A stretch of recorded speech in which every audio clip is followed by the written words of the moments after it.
Vivemos tempos caóticos.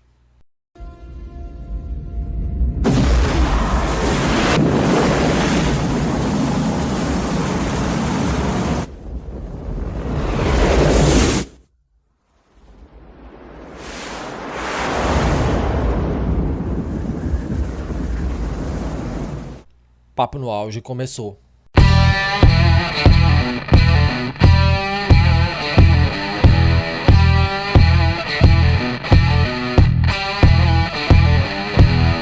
Fala minhas amigas, fala meus amigos, tudo jóia? Eu sou Saulo Novaes, um curioso, e sejam todas bem-vindas, sejam todos bem-vindos ao meu, ao seu, ao nosso Papo no Auge, canal focado na troca de ideias, sem censura, sem preconceito, gerando para você conteúdo muito inteligente. E calma, nós não vamos falar por hora no Armagedon, embora estejamos aí passando no Brasil por uma fase complicada, devido ao novo coronavírus, a pandemia da Covid-19. O Brasil hoje é o epicentro da doença, muitas mortes, colapso na saúde pública, e paralelamente a isso também temos aí um colapso na economia, né? Então, diante de todo esse cenário, podemos dizer que sim, vivemos tempos caóticos, mas você sabe o que é o caos? Eu vou explicar tudo. Bom, segundo a mitologia grega, o caos era considerado pelo poeta Hesíodo a primeira divindade a surgir no universo, logo, o mais velho dos deuses. Para os gregos, o caos era o oposto de Eros. Enquanto Eros significava a vida por meio da união dos elementos, o caos significava corte, rachadura, separação. Mas o que é a teoria do caos? Essa teoria descreve a imprevisibilidade dos sistemas, da natureza. Sua premissa é que os sistemas, os arranjos organizados, residem no caos, geram energia, mas sem previsibilidade ou direção.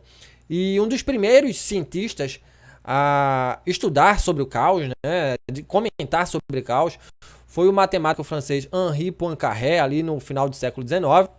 Só que, no entanto, foi na década de 60 do século XX que o estudo do comportamento estranho dos sistemas complexos, como a atmosfera terrestre ou o cérebro humano, foram estudados, passaram a ser estudados com mais afinco. Eu abri a minha mente. E foi justamente nessa época, na década de 60 do século XX, que o cientista Edward Lorenz, do MIT, do Instituto de Tecnologia de Massachusetts, nos Estados Unidos, descobriu um dos princípios fundamentais da teoria do caos, que é o efeito borboleta, o qual afirma que o simples bater de asas de uma borboleta no Japão impacta o clima aqui no Brasil, por exemplo. Traduzindo, ele quis dizer o seguinte, que as forças que atuam na formação de um sistema são instáveis. Essas forças instáveis permitem que mudanças minúsculas em uma determinada parte do sistema tenham um impacto, um grande impacto em outras partes. Quando você se desprender da ilusão de controle. Ilusão? Quais as dificuldades de entender a teoria do caos? Bom, os sistemas complexos são difíceis de estudar em pedaços. Separar partes de sistemas dinâmicos é uma tarefa difícil para os cientistas, É preciso entender que há minúcias, que há autonomia de partes menores, que há imprevisibilidade. Olhe para essa árvore, Shifu. Eu não posso obrigá-la a dar flores quando me convém, nem obrigá-la a dar frutos antes da hora. E na prática, onde aplicar a teoria do caos? Uma arena possível para a aplicação da teoria do caos são as organizações. Uma organização é um típico exemplo de um sistema não linear, ou seja, é um sistema no qual eventos menores podem desencadear consequências graves ou ter efeito zero.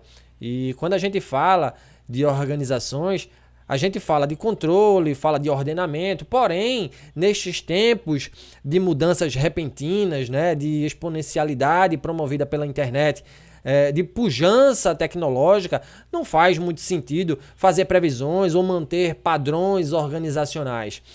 O interessante para as instituições, segundo a teoria do caos, é permitir que o sistema se abra, que se envolva com o ambiente, que se autorregule, tendendo aí para a diversidade, tendendo para a complexidade, tendendo para a inovação.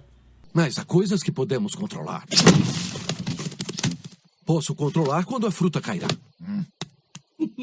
Bom, assim dito, será que falar de caos é falar necessariamente de coisas ruins, de malefícios?